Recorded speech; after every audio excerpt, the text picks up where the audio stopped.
Bibliologia. Estudo da Bíblia. Segundo capítulo. A Bíblia como livro. Os livros. A Bíblia é feita de dois testamentos, o Antigo e o Novo.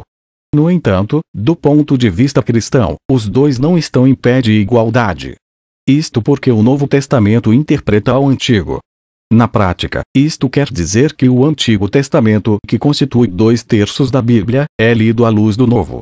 Passagens como no livro de Isaías 7,14 quando diz: portanto, o mesmo Senhor vos dará um sinal. Eis que uma virgem conceberá, e dará à luz um filho, e será o seu nome Emanuel. Comparem. Mateus 1:23. Eis que a virgem conceberá e dará à luz um filho, e ele será chamado pelo nome de Emanuel. Emanuel traduzido é Deus conosco. Isaías 53. Que, vistas em seus contextos no Antigo Testamento, se afiguram tão enigmáticas, são interpretadas no Novo Testamento. Tanto assim que não se precisa mais perguntar de quem estão falando. Também não se precisa fazer de conta que não se sabe a quem esses textos se referem. A restauração de Israel, de que falavam os profetas, se cumpriu, não com a criação do Estado de Israel, em 1947, mas, como fica claro no Novo Testamento, com a vinda do reino de Deus em Jesus Cristo, Gálatas 6:16. E, a todos quantos andarem conforme esta regra, paz e misericórdia sobre eles e sobre o Israel de Deus. Veja também, Filipenses 3:3. 1 Pedro 2:9. A Bíblia é o livro dos livros, contém 66 livros consagrados cânon. Velho Testamento é conhecido de Velha Aliança. Então, tomou Moisés aquele sangue, e o aspergiu sobre o povo, e disse: eis aqui o sangue da aliança que o Senhor fez convosco a respeito de todas estas palavras. Êxodo 24:8. Esta é a primeira e Novo Testamento, conhecido também como Nova Aliança. A segunda aliança. Como resista em Mateus 26:28. Quando Jesus disse: porque isto é o meu sangue, o sangue da nova aliança, derramado em favor de muitos, para a remissão de pecados.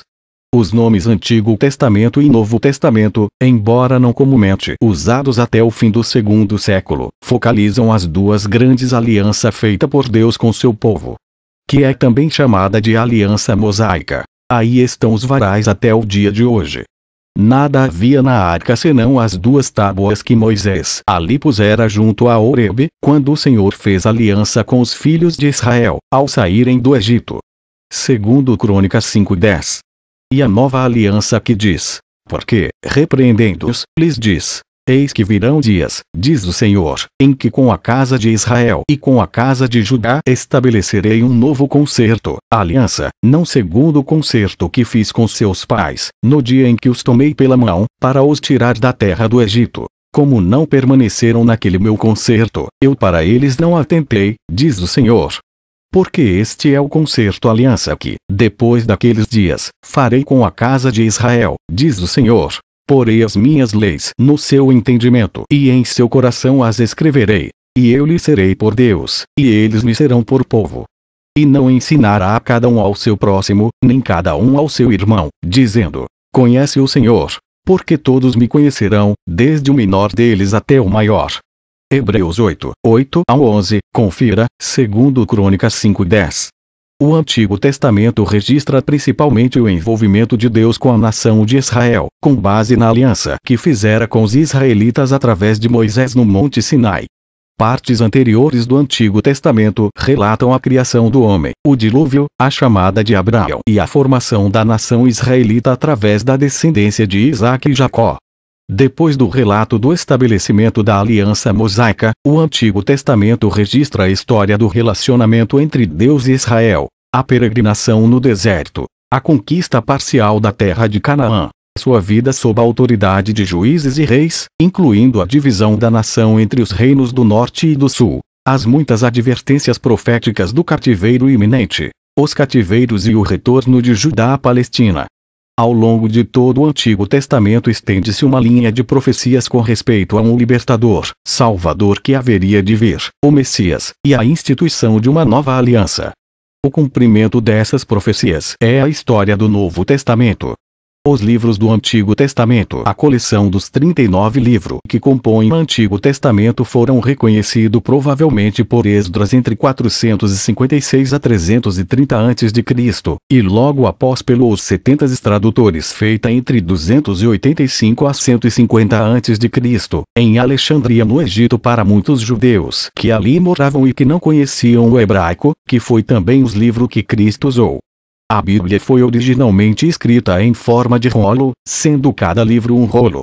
Assim, vemos que, a princípio, os livros sagrados não estavam unidos uns aos outros como os temos agora em nossas Bíblias. O que tornou isso possível foi a invenção do papel no século II, pelos chineses, bem como a do prelo, de tipos móveis, inventada em 1450, a.C., pelo alemão Gutenberg. Até então era tudo manuscrito pelos escribas de modo laborioso, lento e oneroso. Quanto a este aspecto da difusão de sua palavra, Deus tem abençoado maravilhosamente, de modo que hoje milhões de exemplares das Escrituras são impressos com rapidez e facilidade em muitos pontos do globo. Também, graças aos progressos alcançados no campo das invenções e da tecnologia, podemos hoje transportar com toda a comodidade um exemplar da Bíblia, coisa impossível nos tempos primitivos. Ainda hoje, devido aos ritos tradicionais, os rolos sagrados das Escrituras hebraicas continuam em uso nas sinagogas judaicas. Os livros do Novo Testamento. A coleção dos 27 livros que compõem o Novo Testamento foi completada em menos de 100 anos, pois seu último livro, o Apocalipse, foi escrito cerca de 100 a.C. Isto é, dá um total de 1142 anos para a formação de ambos os testamentos, 1046-96. Leve em conta que a cronologia bíblica é sempre aproximada, pois os povos orientais não tinham um sistema fixo de computação de datas. Quando se fala do espaço total de tempo, que vai da escrita do Pentateuco ao Apocalipse, é preciso intercalar os 400 anos do período interbíblico ocorrido entre os testamentos, o que dará um total de 1542 anos, 1046-96-400. Por isso se diz que a Bíblia foi escrita no espaço de 46 séculos. A coleção dos 39 livros que compõem o Antigo Testamento foram reconhecidos provavelmente por Esdras entre 456 a 330 a.C. E mais tarde foi ratificar em Jamnia, perto da atual Jaffa, na Palestina, num concílio sob a presidência de Joanan ben Zakkai, por volta do ano 90 a.C. Foi também nesta época que, definitivamente rejeitaram a canonicidade dos livros apócrifos e fixaram o seu cânon. Aqui, no entanto, já claramente reconhecemos dois cânones espalhados pelo mundo, o judeu e o grego, a Septuaginta. Jerônimo, entre 385 e 405 a.C., traduziu para o latino o cânon da Septuaginta, e esta era a versão universal católico-romano, Vulgata Latina. Na Reforma, Lutero foi ao hebraico, e surpreendeu-se não encontrando ali os apócrifos, fazendo então uma nova versão para o alemão, do cânon judaico. Em 1546, no Concílio de Trento, como Contra-Reforma, a Igreja Católica confirmou o cânon da Vulgata Latina e emitiu anátemas contra a sua rejeição. Primeira tradução foi elaborada entre 200 a 300 anos antes de Cristo. Realizada por 70 sábios, pronunciada assim de Septuaginta, ou tradução dos 70 ou 73. A cópia mais antiga da Septuaginta encontra-se na Biblioteca do Vaticano, datada de 325 a.C.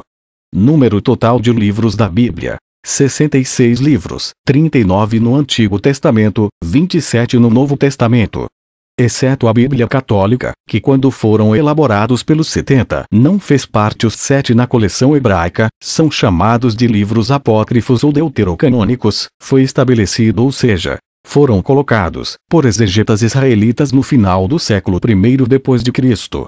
Estas Bíblias com esses livros começaram a ser desenvolvidas por cristãos novos, fazendo outras traduções copta, Egito, Etiópia, siríaca, norte da Palestina, e em latim, a mais importante de todas as línguas pela sua ampla utilização no Ocidente.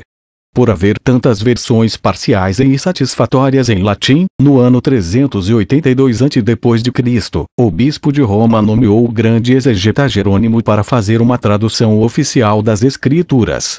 Com o objetivo de realizar uma tradução de qualidade e fiel aos originais, Jerônimo examinou todos os manuscritos que conseguiu localizar. Sua tradução tornou-se conhecida como Vulgata, ou seja, escrita na língua de pessoas comuns, vulgus. Amém. Continuaremos falando mais no próximo capítulo.